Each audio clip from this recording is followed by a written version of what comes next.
de los compromisos más importantes que tiene el Colegio Médico de Bolivia es trabajar en pro de la salud de todos los bolivianos, junto a sus colegios médicos departamentales, brindando información y facilidad al acceso de atención médica a nuestra población. Para estar actualizado, mantenerte informado en temas de salud y estar al tanto del trabajo que desempeña el Colegio Médico de Bolivia, visita nuestras redes sociales. Porque informarte es nuestro deber. Cuidarte es tu responsabilidad.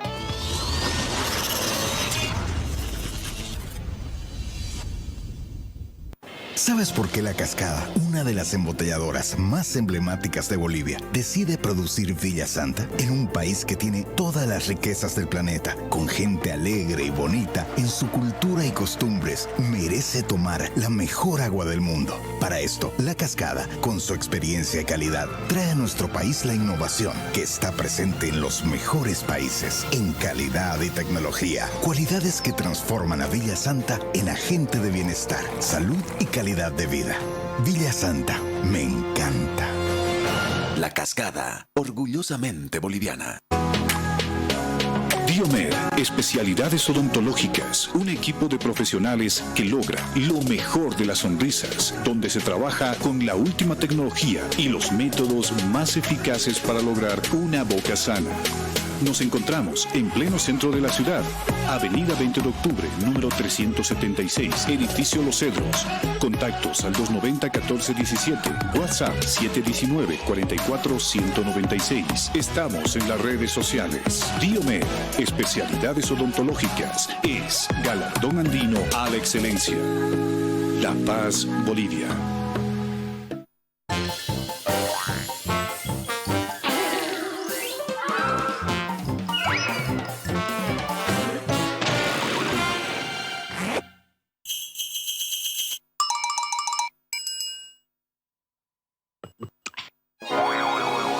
Digestan Compuesto hace fáciles las digestiones más difíciles.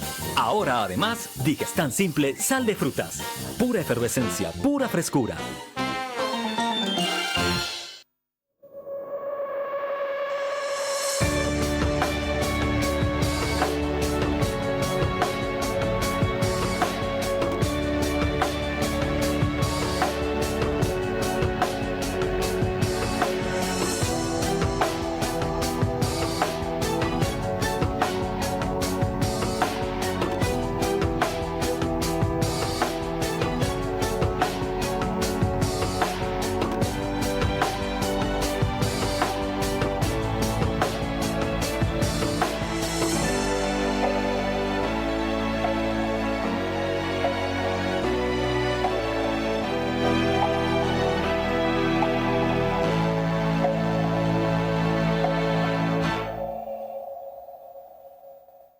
¿Sabes por qué La Cascada, una de las embotelladoras más emblemáticas de Bolivia, decide producir Villa Santa en un país que tiene todas las riquezas del planeta, con gente alegre y bonita en su cultura y costumbres? Merece tomar la mejor agua del mundo. Para esto, La Cascada, con su experiencia y calidad, trae a nuestro país la innovación que está presente en los mejores países en calidad y tecnología. Cualidades que transforman a Villa Santa en agente de bienestar, salud y calidad de vida. Villa Santa, me encanta. La Cascada, orgullosamente boliviana. Diomed, especialidades odontológicas, un equipo de profesionales que logra lo mejor de las sonrisas, donde se trabaja con la última tecnología y los métodos más eficaces para lograr una boca sana. Nos encontramos en pleno centro de la ciudad, Avenida 20 de Octubre, número 376, Edificio Los Cedros. Contactos al 290-1417, WhatsApp 719-44-196. Estamos en las redes sociales. Diomed, especialidades odontológicas, es galardón andino a la excelencia. La Paz, Bolivia.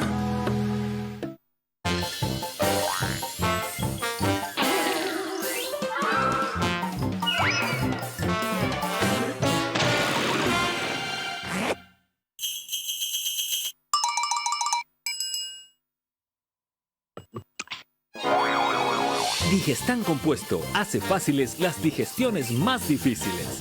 Ahora además, Digestan Simple Sal de Frutas. Pura efervescencia, pura frescura.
Alerta epidemiológica por dengue en Bolivia.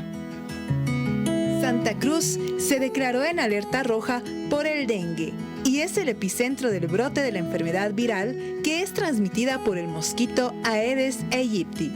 Los hospitales están afrontando la epidemia del dengue y no pueden responder a la demanda. La agresividad del dengue pone en evidencia los problemas en el sistema de salud boliviano. El dengue es una enfermedad viral aguda que puede afectar a personas de cualquier edad, especialmente niños y adultos mayores. Es causada por un virus transmitido a través de la picadura de mosquitos infectados. Es una enfermedad viral transmitida por el mosquito Aedes aegypti, que luego de ingerir sangre de una persona infectada es capaz de transmitir el virus a otras personas sanas. Esta enfermedad no se transmite de persona a persona, sino cuando el mosquito se alimenta con sangre de una persona enferma de dengue y luego pica a otras. Los síntomas son fiebre alta, sarpullido y dolor en los músculos y las articulaciones. En los casos más graves puede haber hemorragia profusa y un shock que puede llevar a la muerte. El tratamiento para esta enfermedad incluye la ingesta de líquido y el uso de analgésicos. Los casos más graves requieren atención hospitalaria. El Aedes aegypti pone sus huevos en recipientes artificiales que contengan agua, como tambores, barriles, llantas, botellas en desuso principalmente, dentro y alrededor de las casas, escuelas y lugares de trabajo. Los huevos pueden resistir las condiciones ambientales secas durante más de un año. Para eliminar a los mosquitos se recomiendan las siguientes acciones. Evitar la recolección de agua en recipientes al aire libre, como macetas, botellas u otros recipientes que puedan recolectar agua, para que no se conviertan en lugares de reproducción de mosquitos. También la fumigación, que es un producto insecticida de contacto que ataca de inmediato el sistema nervioso de los insectos. Su gran efectividad se basa en que al aplicarlo en forma de humo llega a los rincones más inaccesibles.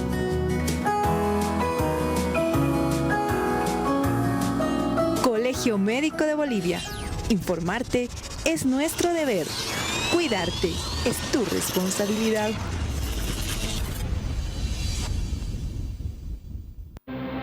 Denunciamos el uso de imagen del Dr. Luis Larrea en publicaciones de venta de un fármaco para las enfermedades articulares. No se deje estafar con falsedades que solo buscan dañar la imagen del presidente del Colegio Médico de Bolivia.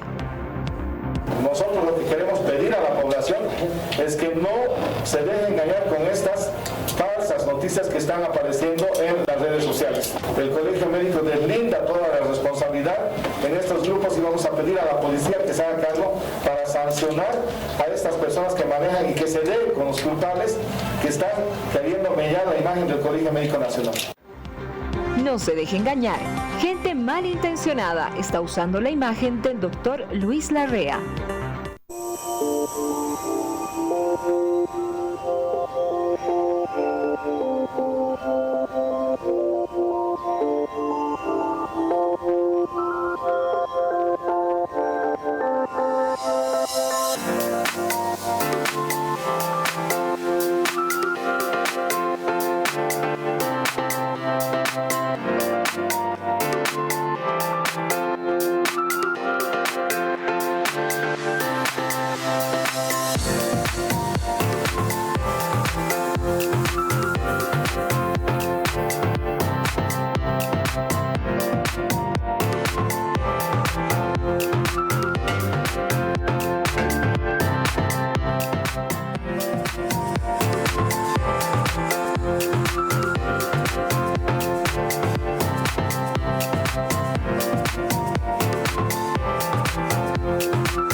Queridos amigos, tengan todos ustedes buenas tardes, bienvenidos al programa Doctor TV, el cual siempre lo preparamos con mucho cariño para que ustedes tengan información respecto a su salud. Algo que nos había llamado la atención es que los pacientes con condiciones de base no evolucionan tan bien como quisiéramos y tienen una evolución tórpida, especialmente los pacientes hipertensos y diabéticos. Queríamos hablar al respecto de la diabetes y cómo influye respecto a otras enfermedades. Sin embargo, vamos a hacer un pantallazo grande sobre esta enfermedad, que cada vez tenemos más casos diagnosticados, y para este motivo hemos invitado nuevamente a nuestra amiga, la doctora Carla Herrera. Carla, nuevamente, bueno, tú ya sabes que aquí tú estás muy frecuentemente y bueno, ahora me toca entrevistarte para que nos puedas dar un pantallazo sobre esta enfermedad. Sí, muchísimas gracias, doctor. Bueno, ahora de este lado del set, la verdad es que hemos dejado de tocar este tema de la diabetes y nos hemos dedicado, bueno, obviamente a otros temas también importantes, pero sí hemos visto que la necesidad de los pacientes con diabetes pues cada día es mucho más grande.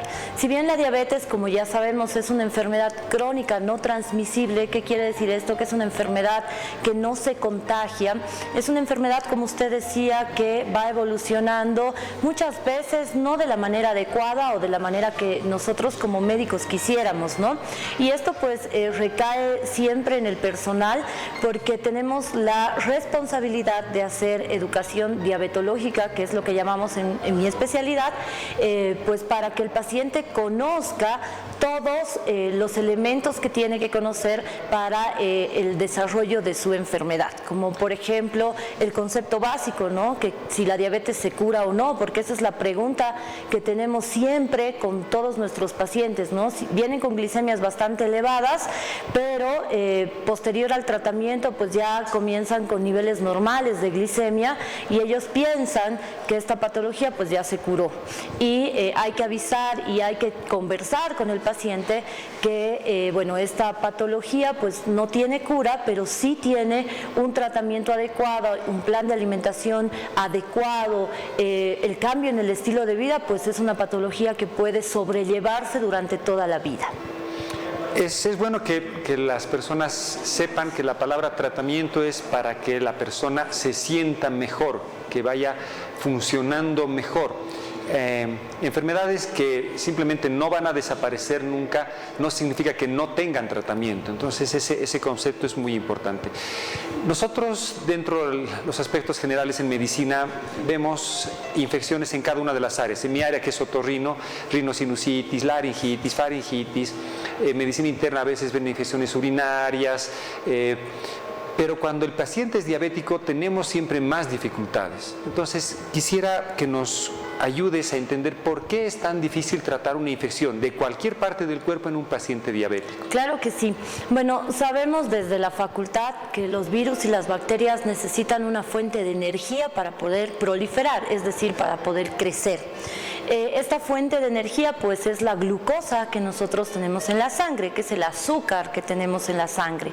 Entonces un paciente con diabetes, al tener una alteración en la producción de insulina en el páncreas, que es una hormona bastante importante que va a realizar diferentes metabolismos, uno de estos es ayudar a que la glucosa o el azúcar de la sangre sea utilizado por todas las células de nuestro organismo. Si nosotros tenemos un páncreas que produce una insulina deficiente o produce mucha insulina que no utilizamos realmente, pues estamos dejando toda esa azúcar circulante en el torrente sanguíneo, es decir, que no la vamos a poder utilizar, pero sí la van a captar los virus, las bacterias o cualquier microorganismo que esté infectando nuestro organismo para poder crecer, porque es una fuente de energía que el microorganismo o las bacterias o los virus necesitan para crecer, para proliferar, para infectar más, ¿no? Entonces, esto hace que el paciente con diabetes sea más propenso a tener cualquier tipo de infección, porque no hay una buena regularización o una buena secreción de insulina que sea utilizada por nuestro organismo, y de ahí viene el concepto básico de la diabetes. La diabetes, al ser una enfermedad crónica no transmisible, conlleva la alteración en el metabolismo de hidratos de carbono por una hiperglicemia sostenida. ¿Qué quiere decir una hiperglicemia sostenida? Quiere decir que hay cantidades de azúcar en sangre elevadas por mucho tiempo, y esto hace que las células, por ejemplo, las terminaciones nerviosas, las células de los ojitos, del corazón, del cerebro, etcétera, pues se dañen por la intoxicación, digamos así, de azúcar que tienen estas células. Queridos amigos, no olviden, ahí tenemos el teléfono donde ustedes nos pueden escribir, la línea de WhatsApp. Siempre recordarles que lo que más queremos es que ustedes escriban, que ustedes hagan las consultas y nosotros ayudarles a absolver estas dudas. Quería consultarte, hay muchas patologías en varias partes del cuerpo y especialmente en las enfermedades crónicas. Pensamos que es una buena idea hacer clubs, asociaciones, grupos de autoayuda entre los pacientes. ¿Esto funciona en la diabetes? ¿Se hace? ¿Tenemos en el medio? Realmente funciona bastante bien. Nosotros desde que yo empecé a trabajar, formamos un club de diabetes el 2018 y está vigente hasta el día de hoy. Nos manejamos por todo el tema de la pandemia por WhatsApp, ¿no? Y ahí los pacientes pues absorben todas sus dudas, preguntan, se aconsejan entre ellos. Obviamente pues siempre con el WhatsApp tenemos que marcar un margen de reglas, ¿no? Pero es importante porque comenzamos a pasarles información, como por ejemplo el tema de los valores normales, porque esto también se confunde mucho, no solo como pacientes, sino a veces también como personal.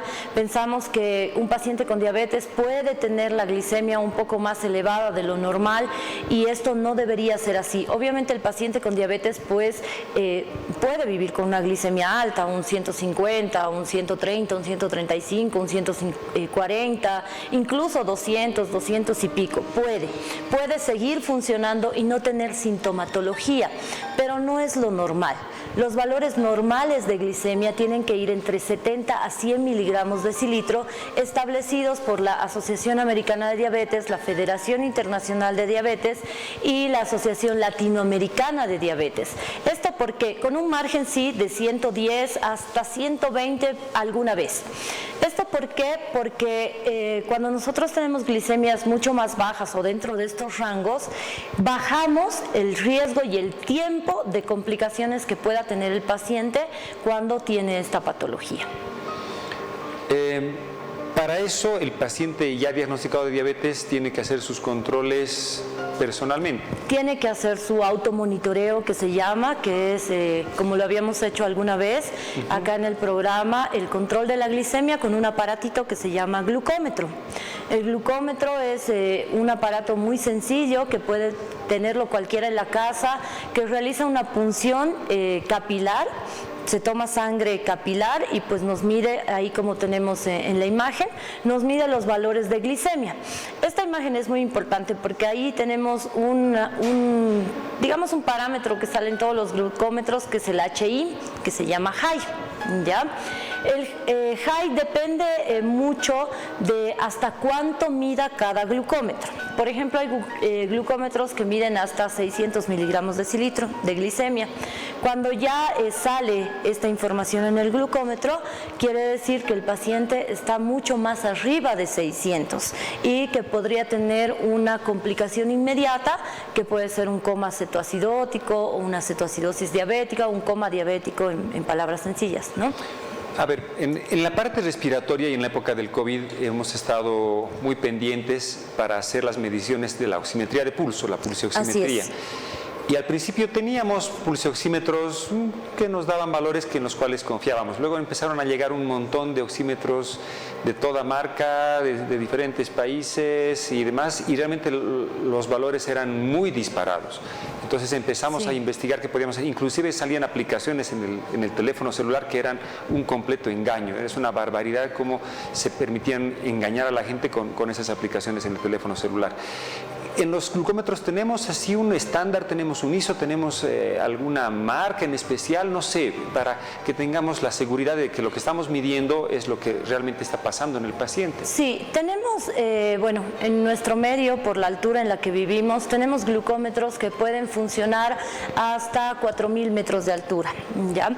Estos son de la marca de Accu-Chek. También están los de Nipro, que funcionan bien, y si no me equivoco, los de VivaCheck también están dentro del rango de lo más aceptable.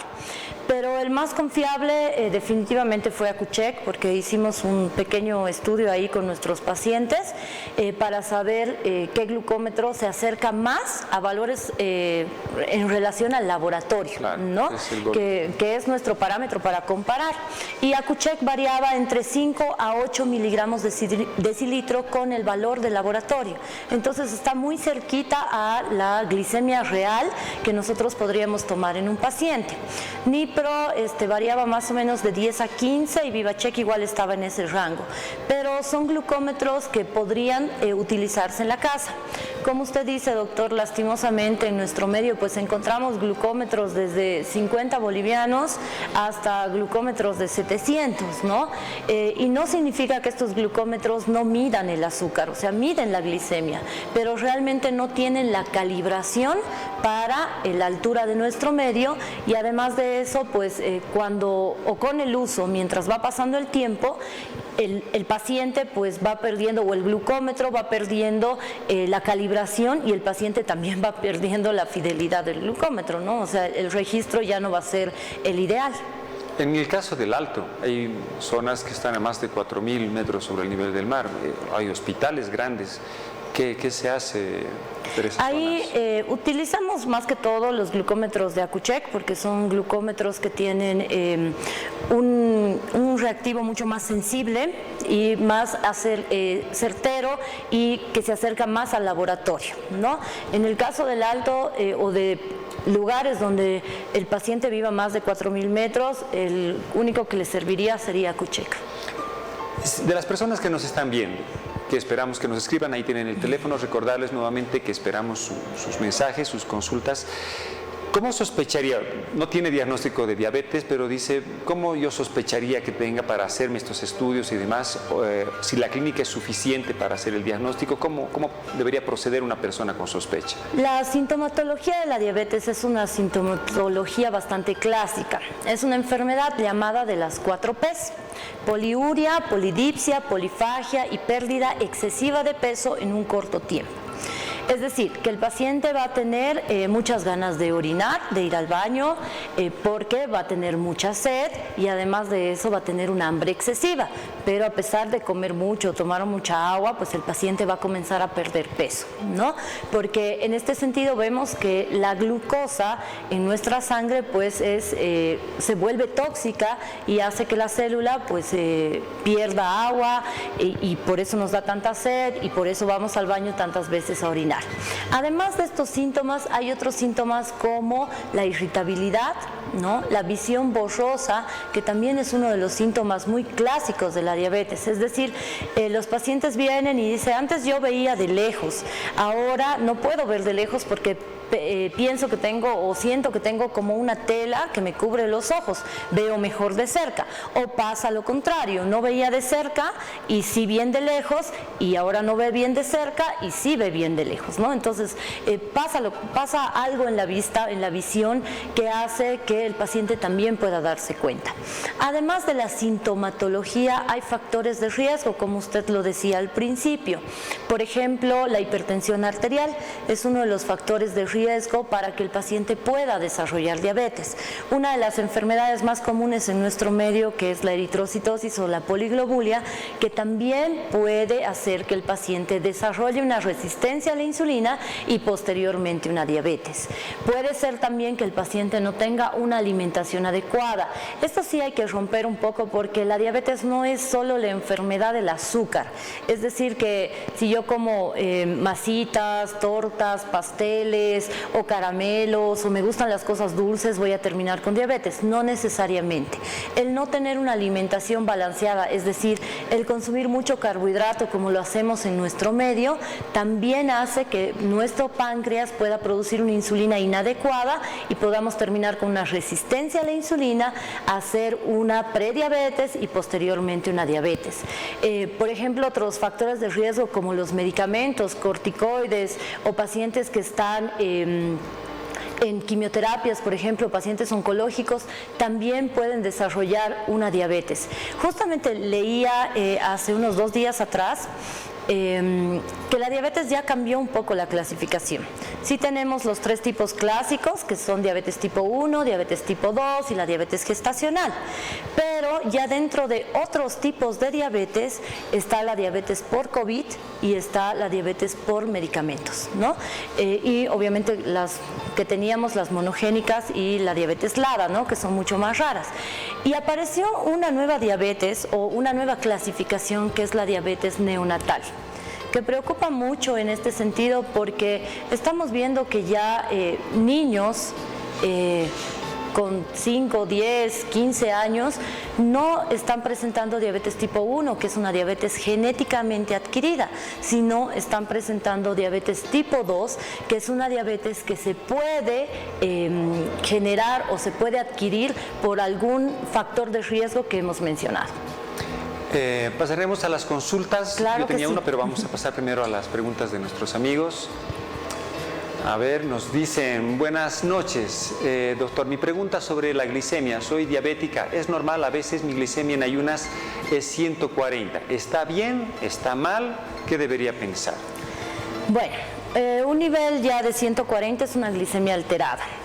Si es en una sola ocasión, puede ser que haya comido algo antes, una noche antes o un día antes, que haya podido alterar la glicemia. Recordemos que la glicemia en ayunas es la expresión de todo lo que nosotros hacemos un día antes, de todo lo que comemos, las actividades, etcétera, ¿no?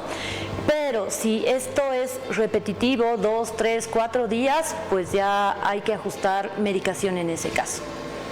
En el caso de las clasificaciones que nombrabas, en la gran mayoría de las enfermedades es bien difícil clasificar, pero siempre es un buen método para orientar en el diagnóstico, hacer los tratamientos, porque diabetes tipo 1, por ejemplo, se puede producir también post-vacunación, o sea, ahí está en toda la literatura, en las propias fórmulas de los papelitos y la posología de estos. ¿Qué hacemos cuando tenemos un paciente que, por decirte, ha pasado COVID o ha tenido una reacción post-vacunacional y empieza a tener esta disfunción tan terrible del páncreas que le puede llevar a la diabetes? ¿Cómo lo maneja inicialmente? Inicialmente manejamos como si fuera una hiperglicemia ya aislada, que es un poco más complicada que ya tener un diagnóstico de diabetes. ¿Por qué? Porque esta hiperglicemia aislada o sostenida en el tiempo, pues tenemos que evitar que sea una diabetes, ¿no? Al igual que como hacemos con la prediabetes, por ejemplo, damos medicación y evitamos que el paciente haga diabetes, ¿no? En este caso tenemos una prueba bastante importante que no habíamos tomado en cuenta durante muchos años, que se llama péptido C. El péptido C es también otro tipo de hormona que se produce en las células de nuestro páncreas y se produce a la vez en conjunto con la insulina. Si el péptido C es mayor en producción, o sea, sale de valores normales que la insulina, pues ahí estamos viendo que ese páncreas realmente está sufriendo una alteración y ese paciente va a terminar con diabetes. Pero hay que dar medicación en ambos casos. ¿Qué medicación? ¿Insulina? Podemos dar insulina dependiendo del valor de la glicemia y de la hemoglobina glicosilada. Recordemos que la hemoglobina glicosilada, para comenzar con un tratamiento de insulina, debe ser mayor a 9%. Lo normal es de 4 a 6.2 con un máximo de 6.5. Cuando ya el paciente sobrepasa el 9% y hay unas glicemias de 350, 400, estamos indicados para utilizar insulina. Si no pasa del 9%, podemos hacer con medicación vía oral, que puede ser metformina, sitagliptina, glimepiride, ahora que tenemos la alogliptina, tenemos moléculas nuevas ya últimamente, entonces podemos utilizarlas. Ok, vamos a pasar a las consultas de los amigos y luego voy a volver a este asunto, a la medicación. Por favor, a las preguntas. Tuve 520 de azúcar en sangre. ¿Qué se puede hacer? O sea, es súper conciso. Con estos 520, primero realizar una medicación, por lo menos a base de metformina y un hipoglicemiante como glibenclamida o glimepiride, para que la glicemia pueda bajar. Pero lo más importante es hacer las pruebas de laboratorio como glicemia, hemoglobina glicosilada, perfil lipídico, donde tomamos colesterol, triglicéridos, HDL, LDL, VLDL y insulina, que también sería importante, y péptido C, si es que en esta sea la primera oportunidad que la glicemia se haya elevado, para saber el estado realmente del páncreas. Entonces, es muy importante, si no hay sintomatología, por ejemplo, y hay una glicemia elevada, porque puede pasar, hay pacientes que cursan con infecciones urinarias y se enteran que tienen diabetes, porque las glicemias comienzan a subir. Entonces hay que hacer las pruebas de laboratorio para realmente ver el estado de funcionalidad pancreático. ¿Eso lo pide el especialista, el diabetólogo, lo pide el internista, se gana tiempo? Te pregunto porque muchas veces nos dicen para hacer más rápido, más eficiente mi diagnóstico, mi tratamiento, ¿cómo deberíamos hacer? ¿O está y eso ya está normatizado? ¿Cómo funciona esto para hacer el diagnóstico lo más pronto posible? En nuestro medio no está normatizado, pero yo creo que así como pedir un hemograma, un examen general de orina, una creatinina, también sería importante pedir una glicemia, una hemoglobina glicosilada y un perfil lipídico, porque con una glicemia, hemoglobina glicosilada y perfil lipídico nosotros podemos realmente ver si ese paciente tiene tendencia a hacer diabetes o o está haciendo diabetes o ese paciente pues tiene alguna alteración metabólica. Entonces es importante que nosotros pongamos estos exámenes de laboratorio como rutinarios, peor aún si el paciente tiene factores de riesgo o en la familia tiene familiares de primera línea con diabetes. Obesidad. Es uno de los factores de riesgo. La obesidad ya es considerada una patología, no solamente un factor de riesgo. ¿Cuánto ya una persona decir, sí, creo que tengo algo de esto, creo que tengo un poco de hambre, creo que estoy entrando mucho al baño a orinar, me está dando sed, puedo sospechar, pero el peso, ¿cuánto consideras tú que debería hacerse, aunque no tenga clínica? Tenemos una tablita que se llama índice de masa corporal, que es peso dividido la altura al cuadrado. Entonces, cuando ya esto sobrepasa 24.9, que es más o menos nuestro rango, ya deberíamos pedir por lo menos una hemoglobina glicosilada y una insulina para ver si ese paciente está haciendo resistencia a la insulina. Ahora, si el paciente no tiene la sintomatología que habíamos mencionado, podemos ver también sintomatología cutánea. ¿Qué significa? Hay unas manchitas que salen en los pliegues, puede ser en los codos, en el cuello, en las piernas, en las rodillas, que son mucho más oscuras de lo normal. ¿No ven? A veces vemos por la calle o vemos a nuestros niños que son bastante gorditos o que están con sobrepeso, como si tuvieran en el cuellito algo que no se han lavado bien, que esté sucio, algo así. Pero va la mamá, les refriega y eso no sale. Eso se llama acantosis nigricans. Es la hiperpigmentación por una resistencia a la insulina. Ahora también hay otros síntomas, como por ejemplo la aparición de lunares, que muchos confunden con verruguitas, ¿no? Y que lastimosamente, pues si no tienen esta información, van o acuden a cualquier lado, aunque sea una campaña en la calle, y se las hacen quemar. Y esa no es la solución, porque el paciente puede estar cursando con una resistencia a la insulina, que es un primer paso para tener una prediabetes, que también es un paso para llegar a la diabetes. Me escribieron hace algún tiempo, cuando estábamos haciendo un grupo para hacer tratamientos en pacientes con COVID, y aparecían, pese a que tenían laboratorios de hace pocos meses antes, que no tenían nada de alteraciones en la glicemia, que cuando ya debutaban con el COVID aparecían estas alteraciones. Sí. ¿Qué les sugieres a los médicos, a los colegas que están tratando pacientes con COVID, que aparecen estas alteraciones en los laboratorios de la glicemia? Lo manejan como diabetes, tiene que ver un diabetólogo, ¿se puede hacer algún tratamiento? ¿Recomiendas asociar algún fármaco en el tratamiento? Claro que sí, el tratamiento que se ha ido viendo durante estos años de pandemia ha sido la metformina.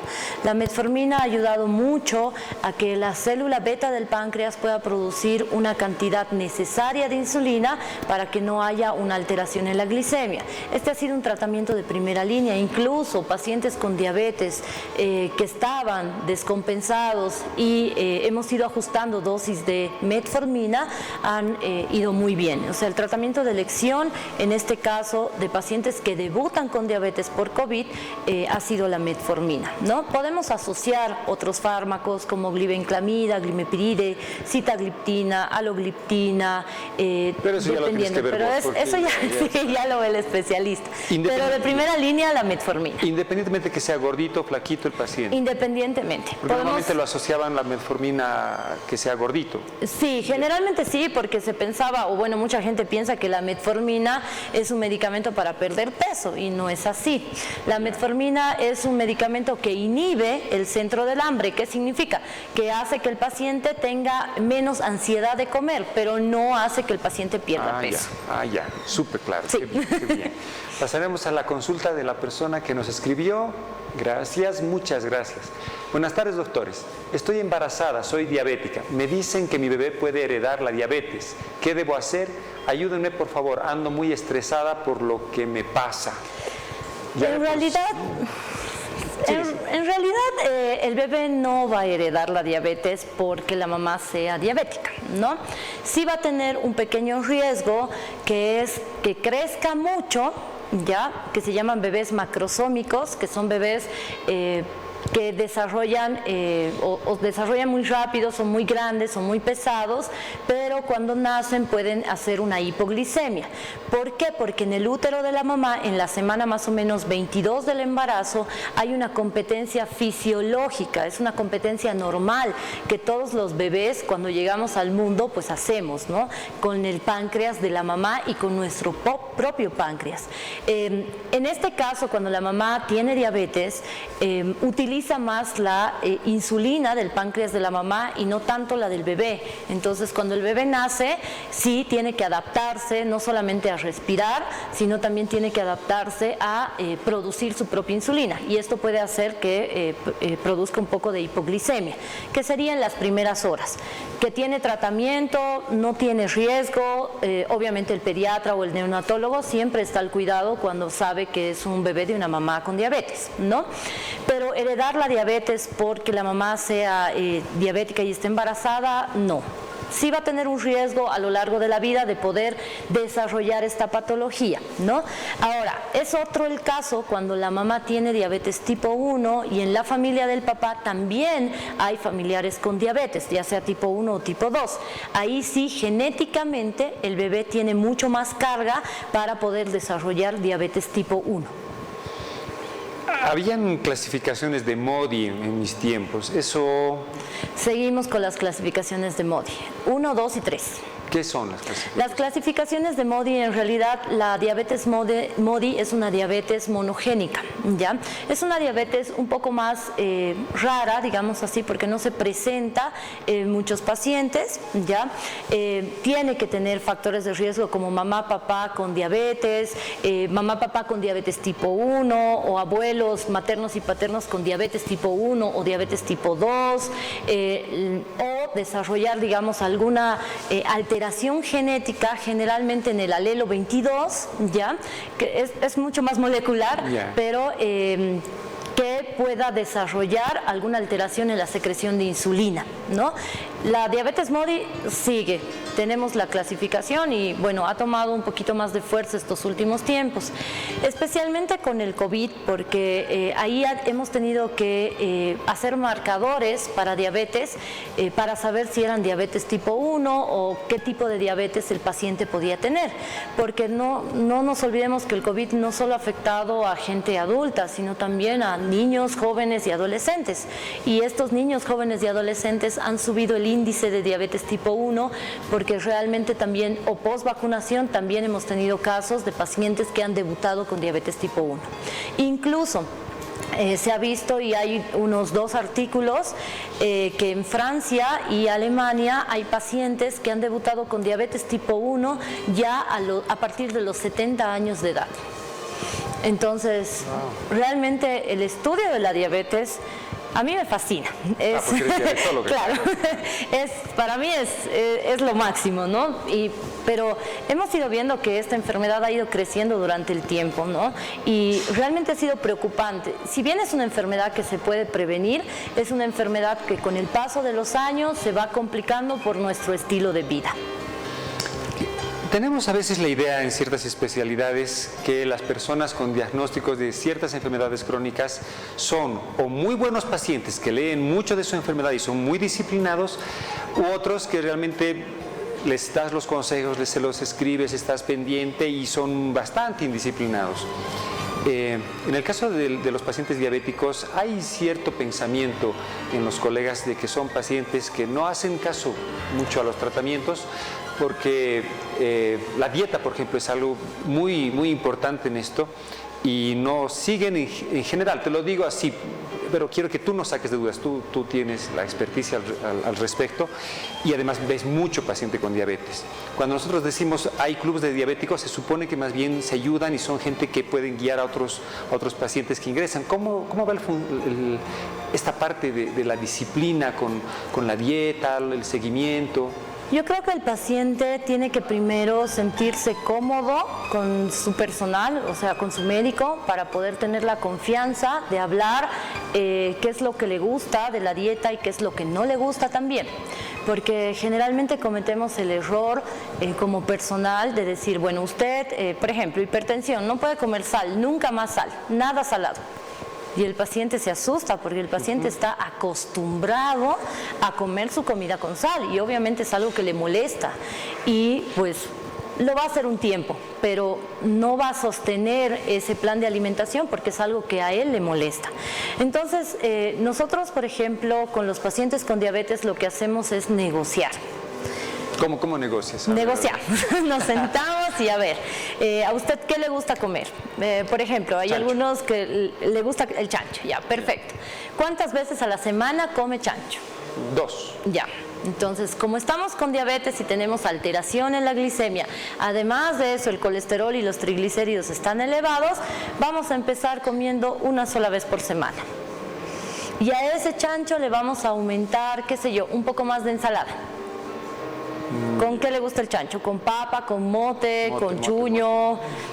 Con mote, ya, perfecto. Con mote y papa, digamos. Entonces, ahí quitamos un carbohidrato. Hacemos. Esta semana comemos chancho con papa y ensalada. Y la siguiente semana comemos chancho con mote y más ensalada. Entonces no le estamos quitando al paciente todo lo que le gusta. Estamos tratando de que él encuentre una porción adecuada para que esa glicemia no se eleve demasiado. El secreto o el truco, digamos, del plan de alimentación para que un paciente se pueda adherir al plan de alimentación es poder negociar las porciones de los alimentos. Es decir, al paciente yo no le quito absolutamente nada, pero sí le rebajo las porciones de los alimentos que yo sé que hacen que su glicemia pueda elevarse. Por ejemplo, un chocolate. ¿Le gusta un chocolate de postre? Perfecto. ¿Cuánto come de chocolate? Una tableta. Bueno, vamos a comer 3 pedacitos. O si quiere comer más, cambiemos ese chocolate que tiene azúcar o leche por un chocolate amargo, que sea 70% cacao, que va a subir o va a elevar menos la glicemia que un chocolate que tiene leche o que tiene azúcar. Entonces vamos cambiando de a poquito el hábito de alimentación del paciente para que el paciente no se sienta invadido y el paciente no se sienta restringido por todo lo que tiene o no tiene que comer. Súper, es bueno negociar sí. con nuestro médico. Pasaremos a la siguiente consulta, por favor. Buenas noches, mi glicemia es 490 a pesar de que me inyecté insulina. Ahora, ¿qué debo hacer? Estoy muy preocupada. Bueno, ahí en ese caso sí debemos tomar la hemoglobina glicosilada. En esta paciente sí sugeriría que hagamos un test de insulina para poder ver de modificar las dosis. Muchas veces cuando tenemos pacientes ya con insulina, sea NPH, insulina glargina o cualquier otro tipo de insulina, los pacientes a la larga pueden necesitar apoyo con medicación bioral, ¿ya? Por ejemplo, metformina, sitagliptina, que se puede asociar, dapaglifosina, que es uno de los medicamentos nuevos que ya tenemos en nuestro medio, que pueden ayudar a que el paciente mejore las glicemias, ¿ya? Incluso la alogliptina, que también podríamos utilizar en combinación con insulina.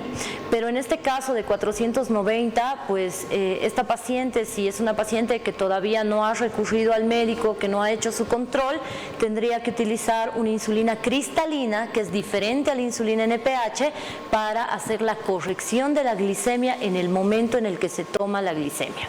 Todo esto se puede hacer ambulatoriamente. En mis épocas, te digo, no teníamos todos los nombres que acabas de decir. Sí. Entonces se internaba y estábamos ahí, bomba, difusión, ¿dónde vamos a conseguir? Se puede, todo se puede hacer ambulatoriamente, dependiendo obviamente el estado de cada paciente.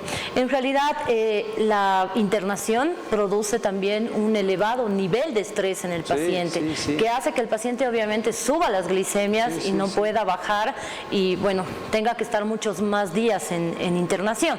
Pero cuando ya hay formación de cuerpos cetónicos y hay riesgo, deshidratación, cualquier otro riesgo, obviamente el paciente tiene que estar internado para poder controlar las glicemias.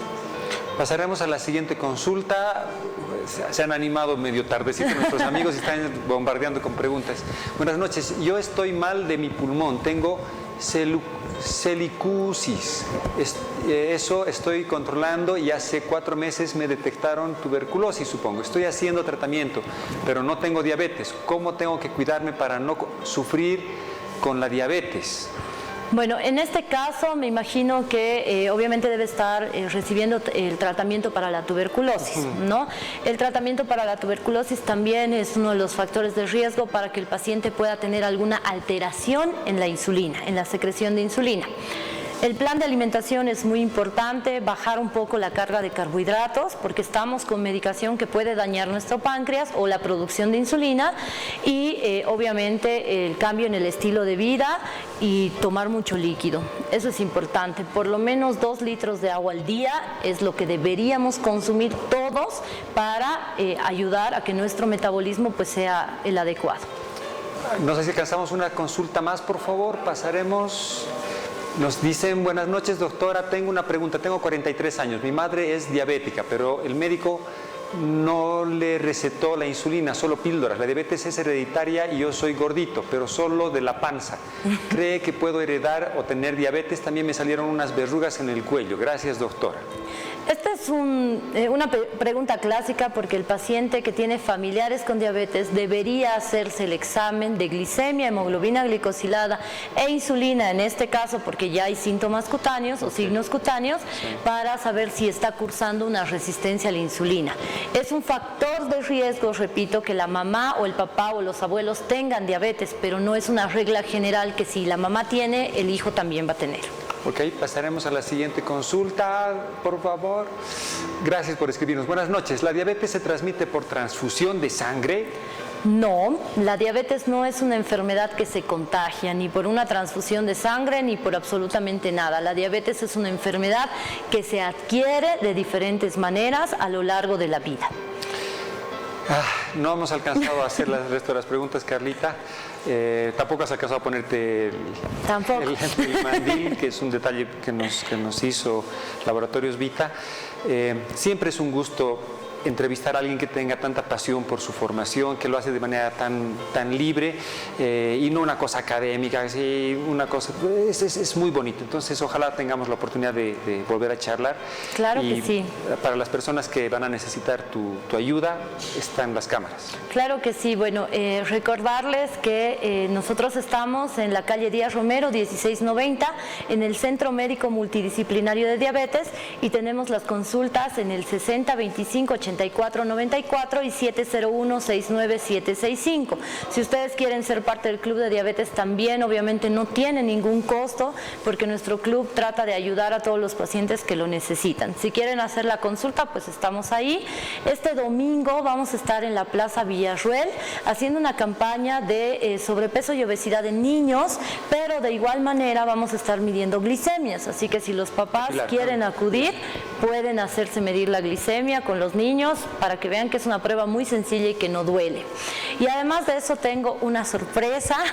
Se celebra el próximo mes el Congreso Internacional de la Organización Internacional para la Salud y las Ciencias Médicas. Y en este caso van a estar tratando o viendo el tema de cambio en el estilo de vida. Nominan a al mejor médico de cada país y en este caso pues nos llegó la nominación y vamos a estar representando a Bolivia con este tema y pues vamos a viajar hasta Colombia para poder hacerlo. Mil felicidades y ojalá vaya todo muy bien, queridos amigos. Hasta muy pronto.